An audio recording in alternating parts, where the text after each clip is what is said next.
Hi everyone, Mature Simmer here. So back here at Ben's, getting myself disconnected here. Okay, I thought I was getting myself disconnected here. And then we'll go ahead and I'll drop this over here. I'm going to kind of try to figure out what makes sense for placing my equipment. I mean, I certainly have room, but I just want to obviously keep things out of the way. We've got about 260,000 liters processed through into silage in each silo, so that means we're over 500,000 ready to go. Haven't been able to be on here, so, you know, kind of proving my point of the situation in that running what I'm doing and just, you know, all the other obligations of life and so forth. You know, I've only got so much time to do things, and so we're at the point again where even with a little bit, I missed fertilization day yesterday. Sorry, my wheel's doing its wobble thing. So it's got a weird thing with force feedback in that if you kind of tap it, it doesn't stop. It just kind of vibrates there in the center if you're not careful. So I'm pretty sure if I get over to the part I had harvested, which is the half over here where you can now clearly see on the precision farming fertilization or nitrogen piece, so there it is. Now if I get out, it won't be perfect, it'll be bad. So, but we're 3 of 3, so because we're that way, I had learned on the last generation that I'm still able to get the benefit of fertilization by throwing that down. So I'm going to go ahead and I'll do that. I was going to go ahead and fill it up, but I do have all the fertilizer because I filled it when I picked it up before I knew that I have the wonderful thing down here. So let me set a line, and then we'll make sure we see things here. I don't know that that's what I want, because the road, I think, is straight, so I would expect it to line up with the road. So my guess is I didn't really run the line appropriately, so let me set the line on the road, and that will probably work better. There we go. So now let's see if I snap to the line once it's lined up. Is it really going? Yeah. So now it's at least kind of accurate as far as being at 0 and so forth. I guess we'll just back up here. So I'm going to have to, well, I'm going to have to run something at the end, so let me do that.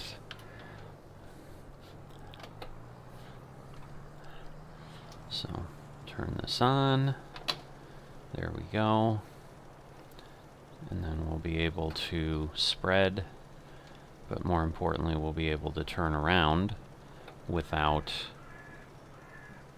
running into trees and so forth, because even though the fertilizer spreader has a little bit less clearance that's needed, you know, it's not nothing. So we hit that little bit of terrain. I was like, I'm hitting some invisible wall, but I think it was sliding down the hill there. Alright, so we'll get that done, and that will get us there. It turns off, obviously. And so probably is best if I go ahead and set the line here, because this is really my hard edge. So if I set that about there, that's about what I need. And so you can see it's -4, and then That'll take us down to 0 by the time we get over here. So we got 1, and then another, so we're going to leave that the way it is. I'm going to go ahead and run this because we need to. So once I get out of here, it'll start spreading. And then I'll run the line down. But yeah, at this point, I'm going to go all the way up the field. Because you can kind of visually see we're never going to hit the road with the blue/purple line. It's probably more, to me it looks more purple, but not sure how it comes across to others. But yeah, we'll have to run all the way up. And then from when we had done the work last time, we knew we had like under, I think it was under 3,000 liters of fertilizer, so it's possible I might not need to fill anything else up. If I do, it probably will be just barely. Well, actually, now that I think on it, I won't need to fill anything up because I'm not doing the whole field. So I should actually be good and not have to purchase any fertilizer to get this going. But yeah, the benefit here is at least there's a little bit of mistake proofing set here, because I can still fertilize today and not have lost the yield, which is an important thing. But right now, unless I suddenly start seeing a reason to do more or a desire to do more, I think kind of the pace I'm running at, which is going, I think, over 19 rows. You know, we'll see how that is with the mower once I'm done. And again, I'll run this over. Now I know I need to go to the, -4. Alright, this lag is not helping because this will be all over the place. But we'll get some of this run or done over here so that I have the headland a little cleaner. Because obviously the border of the other field is very, very close. And there we can see our line, and the grass is still obviously different.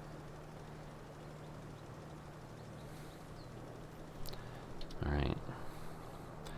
So the thing is, we may end up getting a little bit less off the field. I'm not quite sure, because obviously at full harvest, although we weren't at full harvest, so I think we'll be okay. It's just I think that grew more, obviously, because there is another series that it goes to, or another stage. Series is the wrong word. But after the 3 of 3 forage, then it goes to ready to harvest. So if I stand in the grass over by the silo, it says ready to harvest, where initially it created some confusion in my head, because I'm like, wait a minute, the nitrogen is great. Did I have some weird happening that I don't have to fertilize? But then I'm like, wait, where I mowed and where I harvested was the far end. So, and sure enough, as soon as I moved the map over enough where I could see the far end, I could see the red instead of the orange. So yeah, so per normal, I'm kind of at the low end right now, a little bit above the low point, which would have been May. But what I normally seek to do is at least start getting up the curve a little bit. I probably will have to empty or make a decision of whether I'm emptying or adding a third silo. And then again, that means this time I'm going to either have silos that stop producing because I can't transfer grass from the one and redistribute it. But now that I think on it, what I can do is, if I know I'm going to do a third, I could go ahead and add that and basically do most of this into that and then distribute a little bit extra. So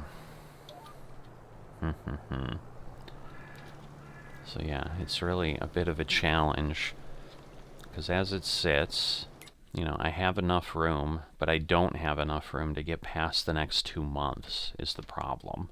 And so if I add one more silo, what that will give me is the ability to press on into, say, the October-November time frame, which if I do that, now we're really close, you know, to where I'm selling at the high point, you know, which can add up over time. I mean, it's just a few $100s per trailer load, but, you know, when you're running 3 of them, I mean, it adds up to thousands, and over the course of years, it adds up to tens of thousands in difference.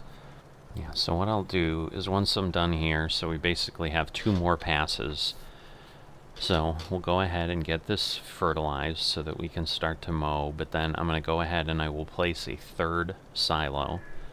I'm not going to need more than that. At that point, it's probably more advantageous to sell a little less, because really, as I've talked in the past, as long as I'm above 170 liters, I'm at the midpoint and above. So, you know, it's possible people will store enough to always sell at 190, 195, whatever it is.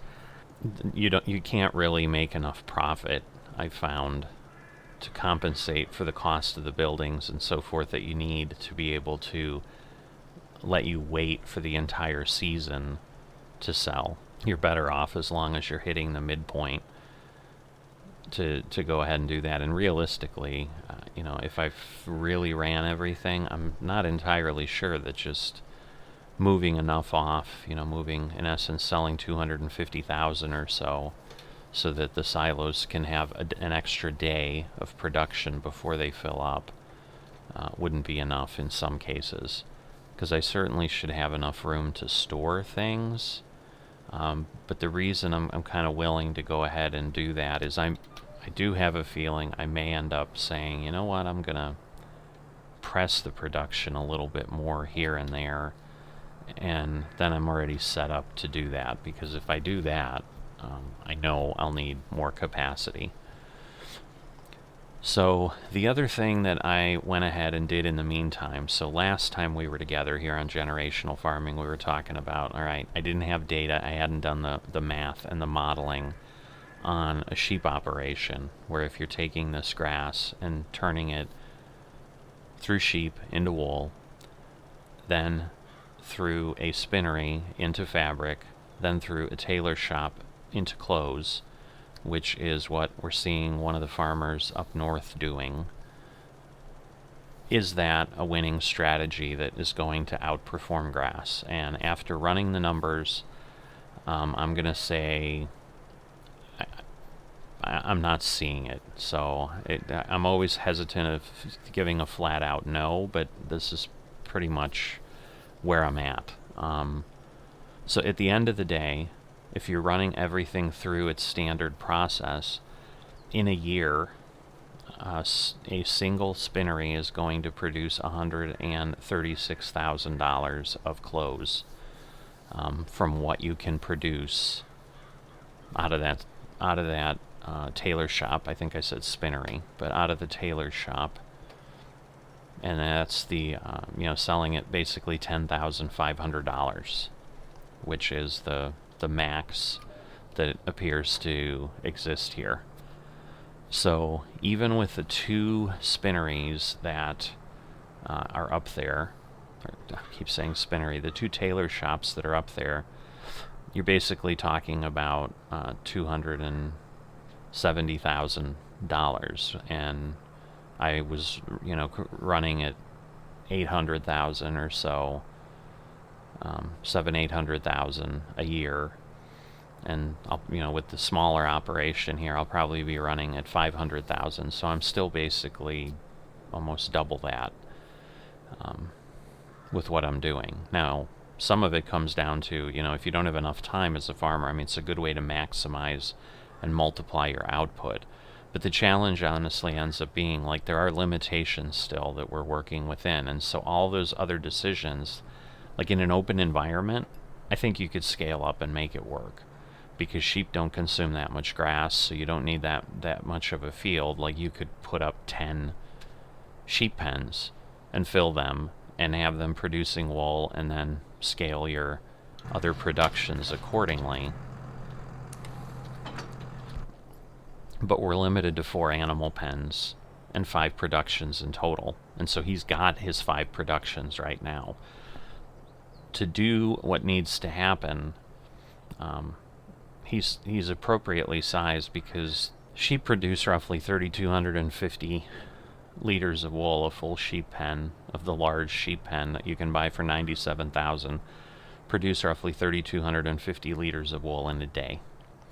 That turns into, with the production capacity of a spinnery, you get 1,440 liters of fabric in a day. And then you can take that fabric, if you can fill a tailor shop, you can get 1,080, but to fill a tailor shop, you need 2,160 liters of fabric, which is not 1,440 liters of fabric, which is what one spinnery produces, which means you now need another spinnery, but then now you're overproducing fabric. And so that's the point. Like, you're always chasing, and you're not fully optimized. So I get why he bought 3 spinneries and two tailor shops. But the challenge is, and that's why I'm thinking he's looking at putting in another sheep pen, which he could do because he only has one, and he may put in a couple. But basically, you need 2,880 liters of wool, so you can operate a spinnery, but then you have extra capacity from one, or not extra capacity, you have extra wool if you have one spinnery and one sheep barn. So I'm going to start doing the work I need to be doing. Oh, well, let me place the silo first. So let's just stop the conversation for now. Yeah, it doesn't really entirely matter where I place it. Alright, so if I try to line this up, that works. That clearly puts it well within the field. So, but what I can do is then just kind of pull through. Everything's kind of lined up. And I just can't see myself getting to the point where I'm going to need 4. I think I'm just not looking at that kind of productivity on this farm. I can get it off the field I just don't have the desire to work it at that level. So we continue to be, as I said, in that position where someone who's willing to work more acres is going to stay ahead of me, or get ahead of me if they're behind me now. And that's of grass. Alright, not lined up with the mower properly, so let me get that fixed.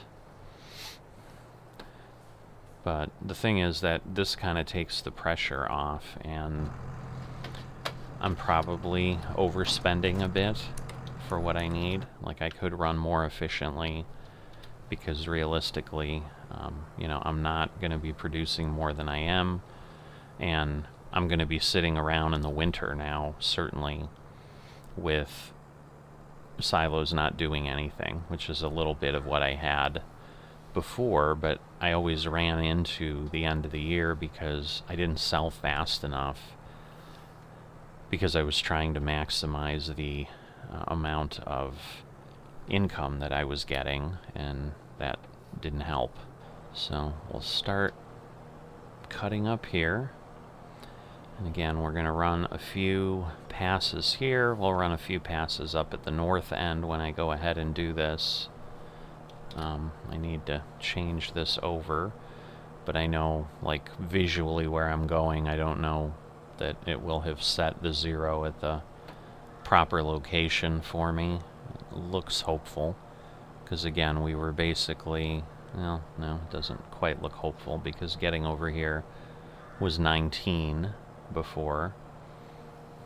So I will line up here, and then we'll go from there. So let me do that. I'm basically going to stay right about where I was at, and that will keep things kind of aligned with what I would expect. So we'll cut this back here.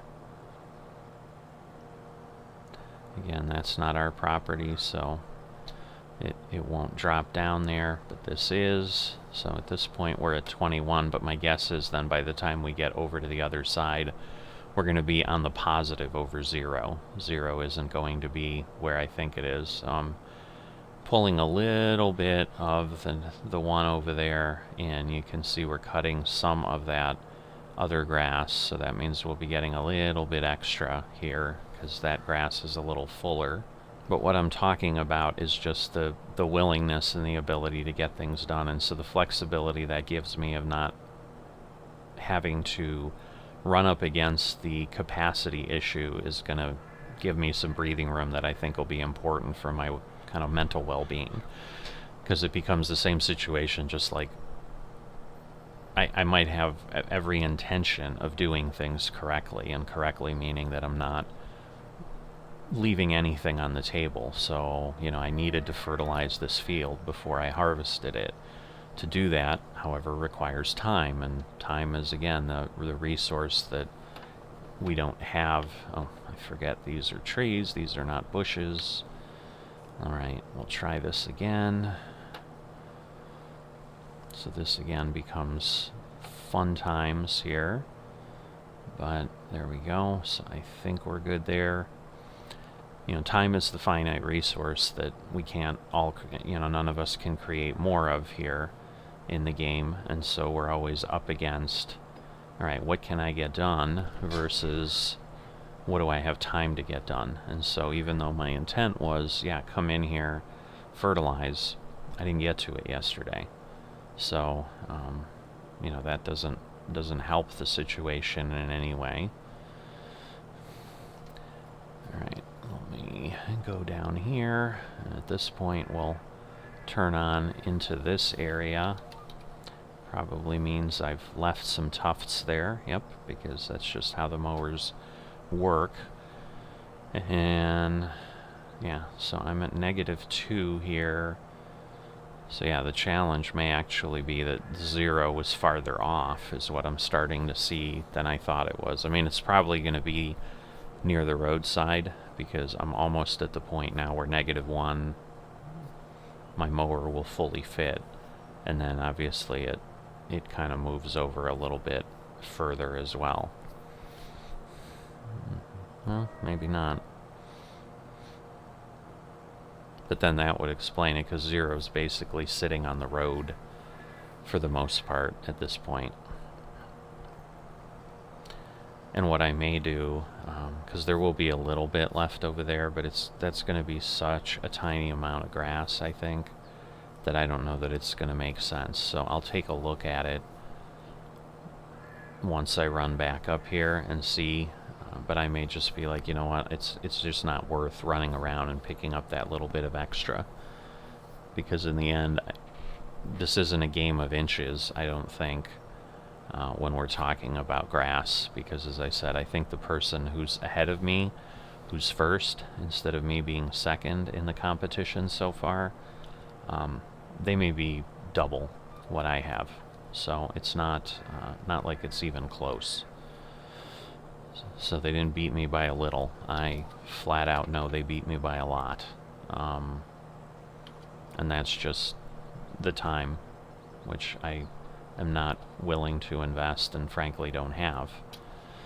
But, you know, the reality in the FSN community, as in any gaming community, is I'm the mature simmer. I'm an adult. I have a job. I have other things and obligations, a family that I've got to take time, and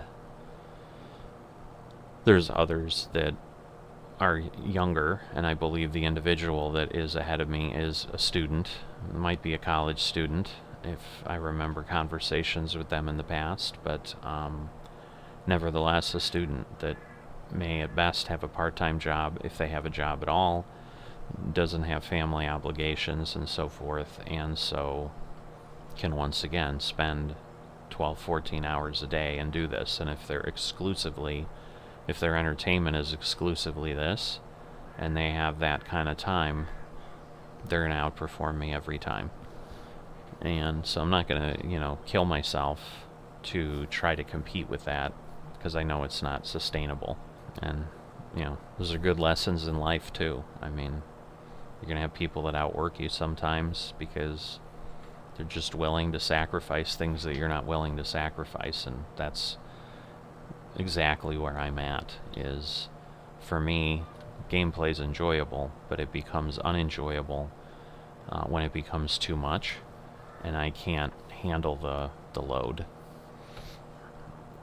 So, just want to run the second level up here, but I also want to get this little piece that I missed. I'm thinking I left a little tuft, so I'll do that little move there. I think I got it all. It's always hard to tell if the texture of the field being mowed is something that's still growing. You see it better once you're collecting, but at that point, it's like I'm not going to go put the mower back on to get 2 more liters of grass. So, just like, if, as I said, if I leave the grass over there, there's some grass I'm leaving, but it's just more efficient to do that because I'm only going to get a few hundred, maybe a few thousand liters, and so a little bit further than I wanted, but that's alright.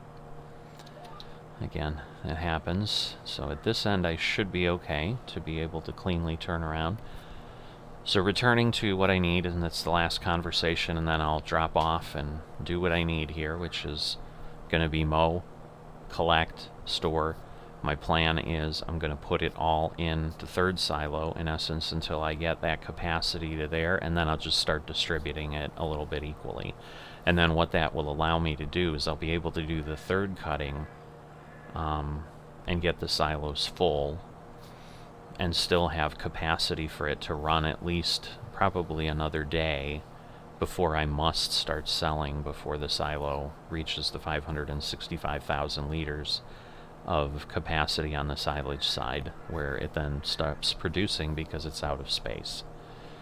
So, that'll be the plan. Again, going to take another hour or 2 at least to get that done, but I'm not going to make that into an episode and include that all in there. So typical to always, I'll pop off at that point once I'm done sharing what I have to share, because there's certainly enough content here to give people something to watch and get familiar enough with what the situation is. So the last thing to talk about is finishing up the conversation of sheep. So, I mean, what I can definitively say is I don't think, right now I'm not doing anything with sheep. To me, it's a lot of extra work for kind of no real benefit, because what I could do is, yes, I divert some of the grass, and once again, filling up a sheep barn is 11,550 liters of grass. And again, they eat, it's pretty much a 1-for-1, so they eat 3,250 liters of grass in a day, turn around and then produce that same amount of wool. Alright, this is going too far again because of the lag. And so you're going to get 3 days, basically every 3 days you're going to have to feed them some grass. Which means you're either storing grass somewhere or you're just diverting it from one of your harvests, all of which is certainly possible. But when in this case, I'm collecting 620,000, 610,000 liters of grass off this field, diverting 50,000 of that to a sheep pen a year, and I don't think it would even be that much to get them through the year. To then turn around and produce $136,000 from that, with the added work that exists, doesn't make a lot of sense to me, because you're going to have to pick up the bales, which means you're going to be dealing with a forklift, loading it on a trailer, moving stuff around, because again, you're now moving the wool. Like, once the wool creates fabric, you're taking those pallets, you're dragging them over to your tailor shop, you're then picking up the clothes from the tailor shop, putting them on a trailer, taking them somewhere to sell. And in the end, with those two tailor operations, you're getting a grand total of $270,000, which is half of what I can do with half the field that I'm using here. And you've created a lot of extra work because it doesn't do anything different. Like you've still got to mow, you've still got to windrow and collect.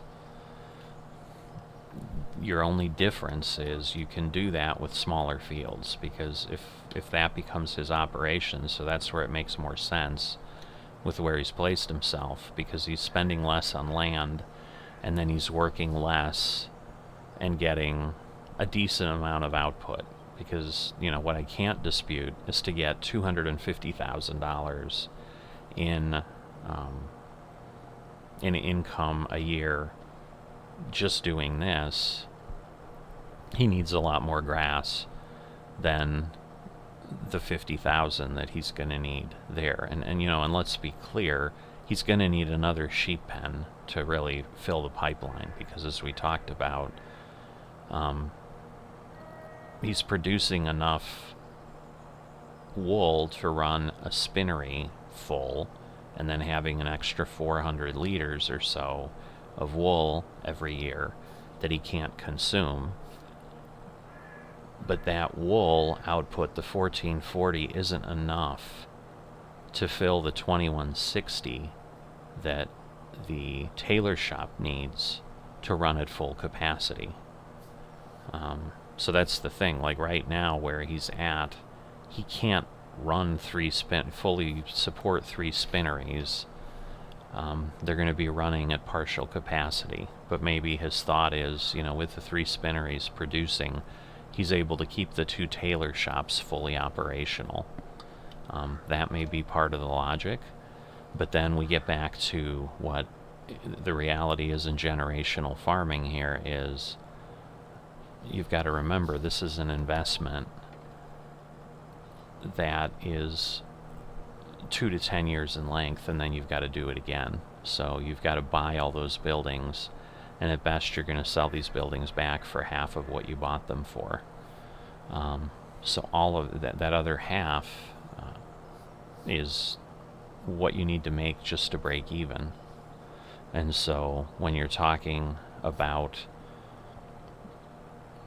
97,000, and it's more than 97,000 once you fill it with sheep, because you've got to buy the 65 sheep as well. Obviously you can grow some, you can wait for them to have babies, but in a short 2 to 10 year cycle, and you don't know how long you're here, that's a danger to say, hey, I'm only going to buy 10 sheep and then I'll wait. You may not get to 65 sheep before we're off the map, and you probably wouldn't. So you're running that calculus, and then you've got $100,000 tailor shop and a $60,000 spinnery, and he's got 3 of those, so he's got 180,000 and 200,000. So he's got 280,000 in production buildings that he's got there, of which at best he's going to recoup 140,000. So 1 year of profit from one of those tailor shops is done just to kind of pay for things. And I'm sure that's partially the logic, is he's like, well, in 1 year I'll have paid for the buildings and then I'm making profit. And I don't dispute he's making profit, he's just not making enough profit to keep up with someone that's doing grass like me and many other people in the competition. So then it just goes back to are you doing it for enjoyment versus to win? And more than likely that's the situation for most people. So that's the analysis there. So to me, I just don't see it, because while yes, I could take a certain amount of grass and absolutely turn it into more profit than I can just by doing what I'm doing with silage, the added amount of work involved doesn't make sense to me. I'd rather spend the work mowing more grass to ultimately do better than doing that side of it. But if it's one of those, hey, I only have to mow 50,000 liters of grass a year, versus, in this case, I'm going to have 2.4 million liters of grass. They could get 50,000 liters of grass in probably 15 minutes. So it certainly is less time. But then you're spending the time moving things around and so forth. But I think what they're also doing then is they're spending the time they're not spending on their farm doing contracts, because I've definitely seen contract activity with them. But because I'm not seeing any different throughput in the contracts, like I said, even if you're doing a full day of contracts, you're basically going to be at the same throughput of maybe 100,000 a day or something if you're running 8 or 9 hours in contracts. Because while, yes, there's tens of thousands of dollars in contracts here, you're talking about fields that are substantially larger in size. And, a lot of those contracts were baling contracts, which are going to require you to do all this work on a field this size. So, there's a 40-acre field that you're baling, you're mowing, you're windrowing, you're baling, and you're wrapping. So you've got 4 jobs you're doing on 40 acres. That's not going to happen quickly. And at the end of that, you're going to end up with, $80,000. So, which is what I'm getting off of the same amount of work here. So, to me, it's a wash. Like, I'm not seeing the point of it. So that gets you up to date of kind of where my feelings are with all of that. Once again, I'm going to keep an eye on things. I'm going to see. But at the end of the day, I've kind of settled in, like, this will do pretty well. This creates quite a bit of income. I don't know that I need more than that. And once again, if people outwork me, if they want to spend all that time doing contracts and whatever, and they want to let their machine run and they're not doing other things with it, hey, that's a choice, and I'll get beat that way. But I think, for the bang for the time, I'm still thinking this is king for what we're doing. So I'm going to keep doing that. So what I've got planned for today, and I'll be back next time when I've got something to share. So I'll see you next time.